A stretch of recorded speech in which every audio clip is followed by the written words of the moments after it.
Resuming debate, the Honourable Member for Kildonan and St. Paul. I'm honored to be back in the chamber. I've been on sort of a pseudo maternity leave working in my community for the last year approximately, and it's really an honor to be back amongst all the colleagues and debating very important issues as we are this evening. And I would like to thank the member from Nunavut for bringing this important issue forward. Thank her very sincerely for that. And actually take the comment made from one of her NDP colleagues that perhaps a number of years ago this wouldn't have been something that a speaker would have approved for debate. So I think that we are in the last number of decades, and particularly the last number of years, we are seeing progress in debating the issues that matter to all Canadians, and notably First Nations, Inuit, and Métis Canadians. So hopefully we'll see more of that important debate in the chamber. And the issue at hand, of course, as already discussed, is six First Nations individuals had their lives cut short in the last number of weeks, in fact, in only 11 days with interactions with police. So it's absolutely devastating to read those kind of headlines. I can't imagine what it would be like for the families right now, families in those communities, headline after headline of lives being cut short by these interactions, and notably between folks that, in police in our communities that we want people to trust and feel safe calling. So it is a very serious matter, and I'm glad to see that the House is taking it very seriously. And I'm not from a First Nations community. I'm from a rural farming community in Manitoba. I had a two-parent household, stable income, safe community, and was quite sheltered and privileged in many ways of growing up in a safe little bubble with a lot of income security, as many Canadians in suburban Canada, in rural Canada. Unfortunately, though, as I grew up and learned a bit more about the world outside of my small little bubble, I learned that not everybody has the opportunities that I did. Not everybody comes from a middle-class neighborhood. Not everybody comes from a two-parent household. There's a lot of families that experience parents with addictions, or those who've been incarcerated, or those who have experienced domestic violence or sexual assault at a very young age in many cases. And unfortunately, out of all the crime stats in the country, they're massively overrepresented on First Nations communities, in Inuit communities, and in the Métis community as well. And I think that there, as a legislator, although I don't represent any First Nations, I have endeavored to educate myself and to take opportunities to learn more of what the day-to-day life is in many of these communities that are facing extreme poverty, unemployment, addictions, violence. And we are seeing the victimization of many people and the serious consequences that women and especially children are facing in this regard. So when you read headlines like this, day after day of First Nations lives cut short with people that, as a community, as a country, we're supposed to trust, I can understand the fear and the frustration and the anger that many in the community are facing right now. And so I'd like to extend my sincere apologies to them as a member of Parliament, as a person of privilege, that what they're going through must be horrific, and I can't imagine what that's like. So my heart goes out to them. And frankly, not just these six, but dozens and dozens, if not hundreds, over the years, particularly in the last 150 years, of mistreatment by various government officials, policing officials of First Nations and Inuit Métis communities. It wasn't okay then, it's not okay today. And I think in my lifetime, certainly we've made a lot of progress. And just give you an example, when I was in high school, it wasn't too long ago, but it's getting up in years of how long ago that was. There wasn't really a curriculum established at all, although Manitoba has a very large First Nations, Métis, and Inuit community, particularly First Nations and Métis, and Inuit a little bit more up north. There wasn't a curriculum really established, to my knowledge, or at least to my exposure, of learning about that history, particularly from an Indigenous perspective. So it was fairly limited. But I did have an excellent English teacher who wanted to share what other people outside of our little small town bubble experience. And in fact, the very first time that I heard about that life may be very different, you may be treated very different by law enforcement or others based on your background, based on your race, based on your culture, was in fact Helen Betty Osborne. And she was a young woman in the 1970s up in the Paw, Manitoba, who was murdered. And her case was, if I can paraphrase it really, was not taken seriously at all by police. It was significantly bungled, to say the very least. And it was concluded in many ways that was because she was an Indigenous woman, that it was not taken seriously. Procedures weren't followed. Just even basic procedures in the 70s, which we've improved just at large since then. But even those were not adequately followed, and she was not given the dignity that other people may have who were not Indigenous, who may have been found as she was. And had been stripped naked, she had been stabbed dozens of times with a screwdriver. I believe there was a sexual assault element that was found there. And I just remember as about 14, 15-year-old, it really made an impression on me. And following that, I endeavored to take Indigenous studies courses in my undergrad degree, both at McGill and in particular at the University of Manitoba, that has the largest Native Studies program in the country. And it was quite enlightening to learn and to have the opportunity to go to school, to have those resources to learn more about this. I'm very thankful for that. And I got my start in politics actually 10 years ago this October. And just as I was getting started, I think it was honestly within the first week or two, 14-year-old Tina Fontaine, Indigenous child, was found wrapped in I believe it was a blanket or a mattress, bound up in a mattress of some kind and tossed in the Red River, which runs straight through Winnipeg. And unfortunately, she's not the only Indigenous woman who's been found in the river. In fact, there's organizations that dredge the river just to see if they can find any of their missing women.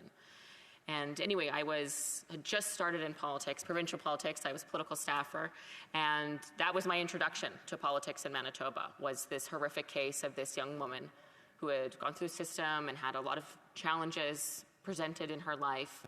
And again, 14, like a complete child, and barely experiencing anything in life, and just so horrifically treated at the end, and no dignity provided to her.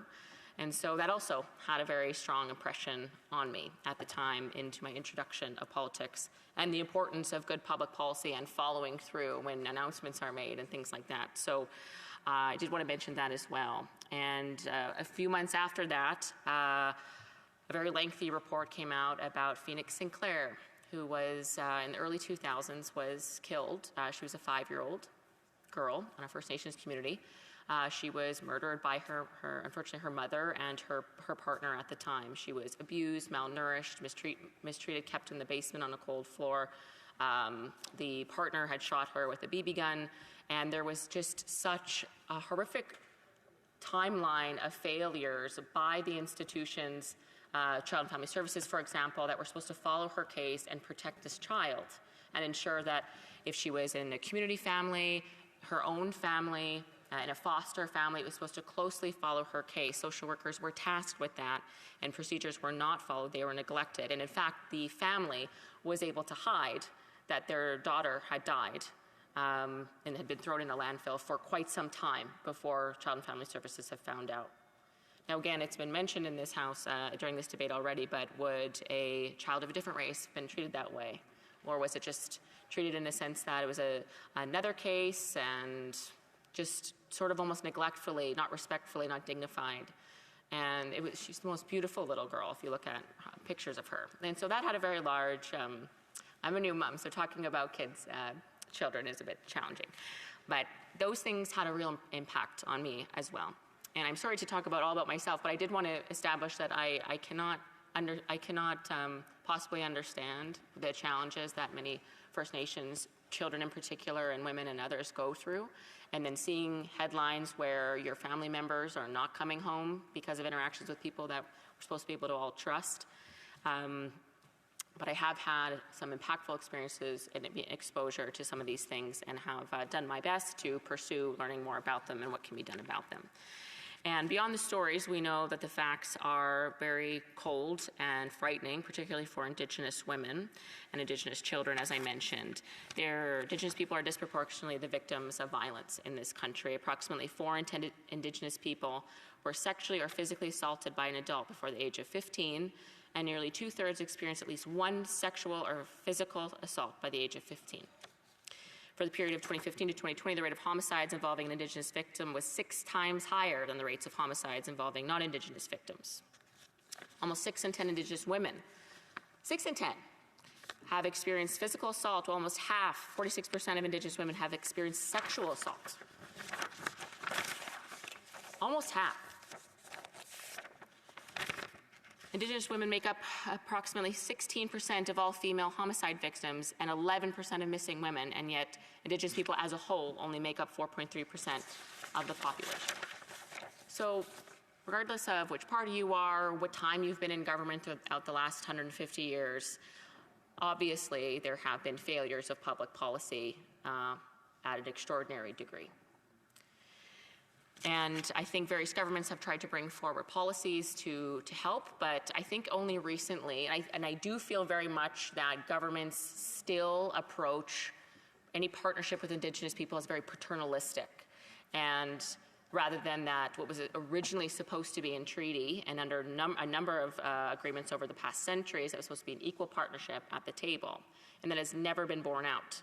And still we see governments across the country of all levels, a paternalistic approach, like this is what we'll impose on you to help all of your problems, rather than, as been already discussed in this debate, an Indigenous-led, or at the very least, an equal partnership at the table of how these issues can be solved. Because again, I want to see, in my lifetime, the next generation of Indigenous children thrive and grow up safely and see these stats completely change. But as I've said, I don't have that lived experience. So how am I supposed to know how to design a program to help fix this problem? Well, I need to ensure that there are equal representation at the table, and Indigenous leadership is primary. So I appreciate much of the debate so far, and I think there's been actually some quite good ideas put forward.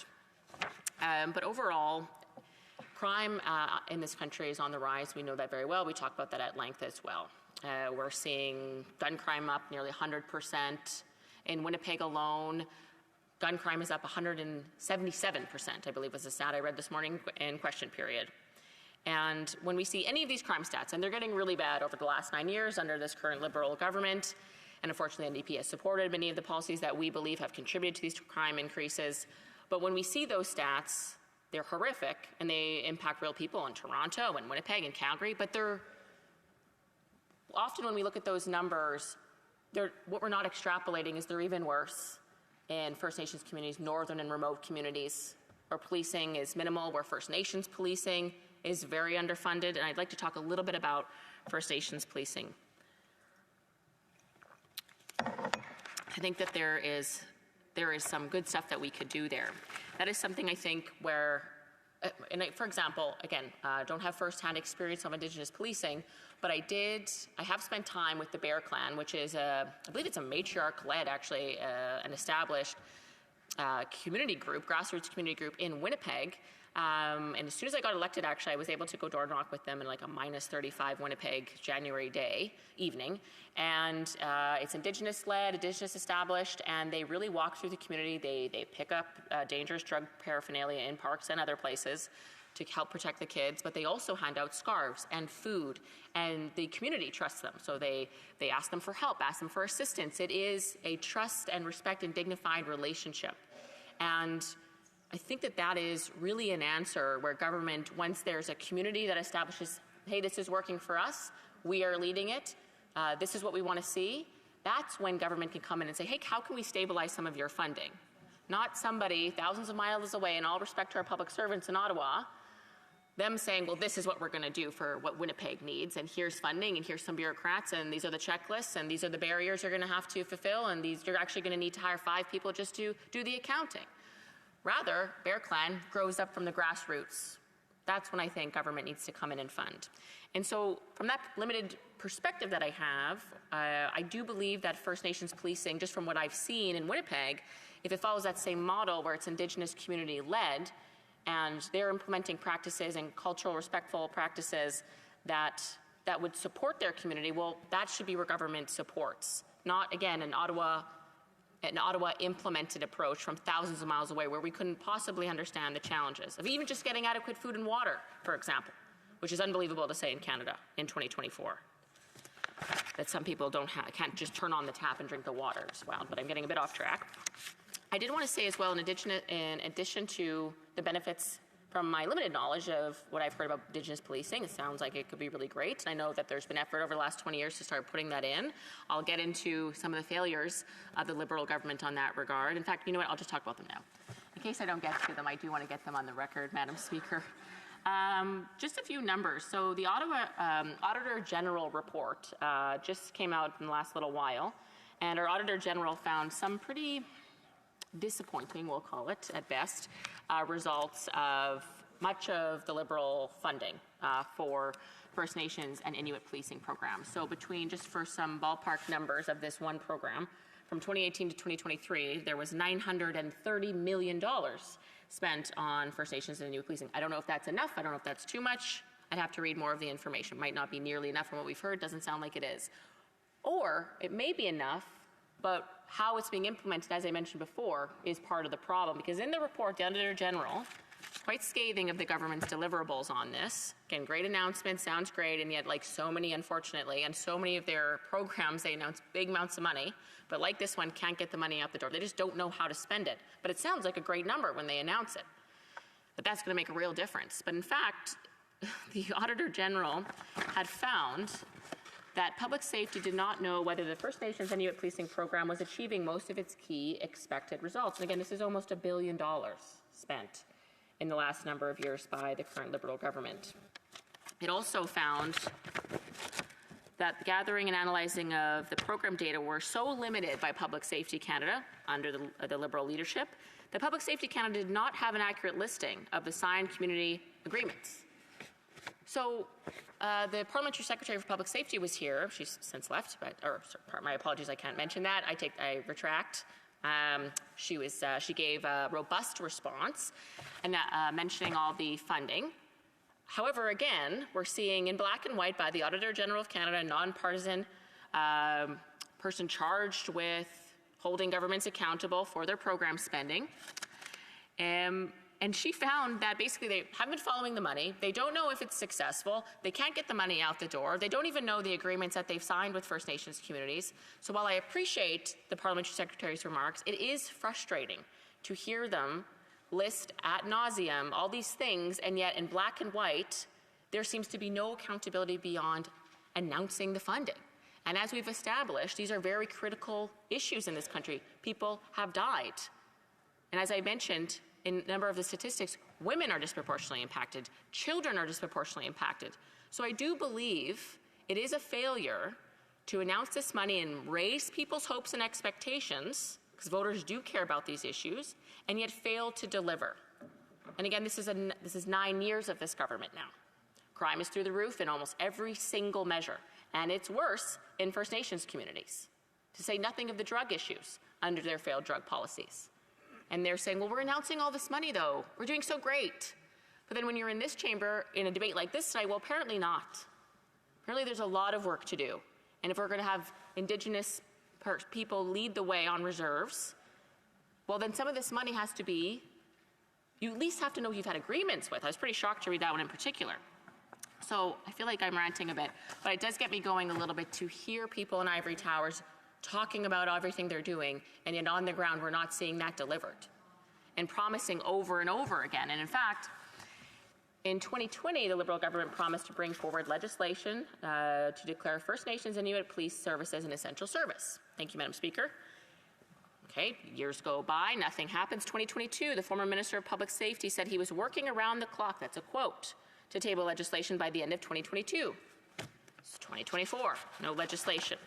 So I do take issue with the announcements and the patting on the back when there's not follow through, when they're not even keeping track of if their deliverables are being achieved, and yet they're claiming success. So I just do have a real problem with that, Madam Speaker, and I appreciate the time to put some words on the record. And I was hoping to talk a bit more about crime at large and what, in particular, a number of First Nations communities in Saskatchewan and others are calling for. I think there's some really good stuff in there, so I do hope to get the opportunity in the question and answer portion of this debate to discuss what, again, what First Nations people would like to see happen. So thank you very much, Madam Speaker, and I look forward to the questions.